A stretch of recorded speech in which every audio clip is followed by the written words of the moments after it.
صباح الخير يا جماعة والسلام والوئام. يعني يا جماعة برد وجوع وغلاء ووباء، ولازم الناس تحمد ربها يا جماعة.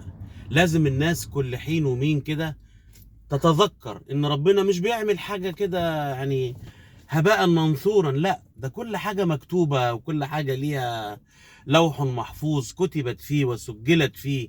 احنا لازم نستحمل هذه المرارات التي تمر علينا، لازم نستحملها بأي شكل كان. تمام، هتروحوا يمين هتروحوا شمال، في النهايه انا اتكلمنا كتير في هذا الموضوع وقلنا ان مفيش يا جماعه ثورات بتنجح. الثوره البلشفيه في فرنسا فشلت، الثوره بتاعه 23 يوليو فشلت، كل الثورات مفيش ثوره يا جماعه بتنجح. فاحنا اتكلمنا في الموضوع ده لغايه لما لساننا لا مؤاخذه خضر فيه الشعر على راي جدي. اتكلمنا كتير في هذا الموضوع يا جماعه، ولكن انتوا مش بتسمعوا الكلام. فانا اعتقد ان الذي يحدث لنا هذا من جراء عدم سماعكم للكلام. انتوا ما بتسمعوش الكلام يا جماعه. اتكلمنا كتير وقلنا الثورات دي ايه الثوره بتعمل ايه؟ الثوره يعني انت فاكر ان الثوره هتعمل لك ايه؟ مفيش ثوره يا حبيبي في الدنيا بتنجح، ومفيش ثوره في الدنيا بتحقق اغراضها، لان الثورات خلقت للفشل. الثورات خلقت للفشل، فاحنا لازم نقتنع ولازم نتعظ ولازم نعرف كده، وبعدين نقول الحمد لله يا جماعه. نقول الحمد لله. زمان كان ايام الخليفه المستنصر كانت الناس بتصطاد بعض بالكلاليب في الشوارع، يطلعوا بالكلاليب يرموا على بعض وبتاع من كثره ما مر عليهم من جوع ومن فقر مضجع. ولكن احنا الحمد لله ان احنا بنتنفس في هذه الحياه. الحمد لله يا جماعه. ومش شرط الرئيس بيقول ان هو يعني هيحل المشاكل بتاعه 2060. فانا عايز اوجه رساله برضو للرئيس، اقول له طب يا ريس ما يعني نحل المشكله اللي احنا فيها حاليا القائمه دي.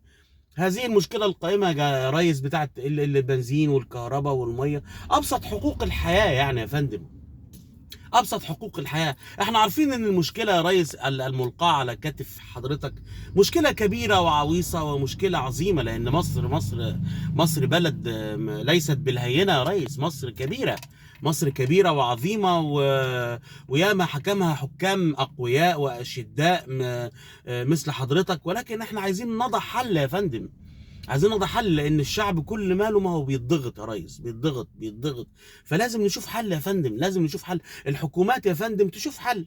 يعني الحكومات لو مش عارفه تشوف حل تستقيل يا فندم وتسيب تسيب حكومات تانية حضرتك تطلعها تحاول ان هي تضع حل لهذا الشعب المسكين المضجع الغلبان يا فندم. الناس يعني انا بشوف الناس في الشوارع، الناس ماشيين متيسين يا فندم، واللي بياكل من الزباله واللي اعزكم الله يعني الناس اصبح عندها حاله من التوهان.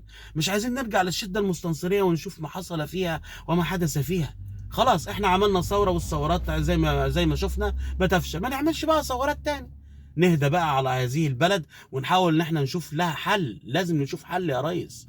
البلد بتضيع، البلد بتضيع وبتضيع اكتر واكتر واكتر واكتر. يعني انا مش عارف بصراحه اللي احنا فيه ده ايه سببه. ما هو سببه؟ هل هو بعد عن الدين؟ هل هو بعد عن الايمان؟ ما هو بلاد الكفر يا ريس بره، في يعني في قمة الرقي وفي قمة النظافة في الشوارع وحياة آمنة لكل مواطن طب ايه الحل؟ يعني احنا اللي بيحصل فينا ده من ايه؟ هل احنا مش كويسين مع نفسنا مثلا؟ انا مش فاهم يا ريس، بس احنا المفروض ان احنا عايزين نشوف حل. يعني يا ريت حضرتك يا فندم تشوف حل لهذا الشعب علشان يعني يهنأ ويسعد ويفرح. يفرح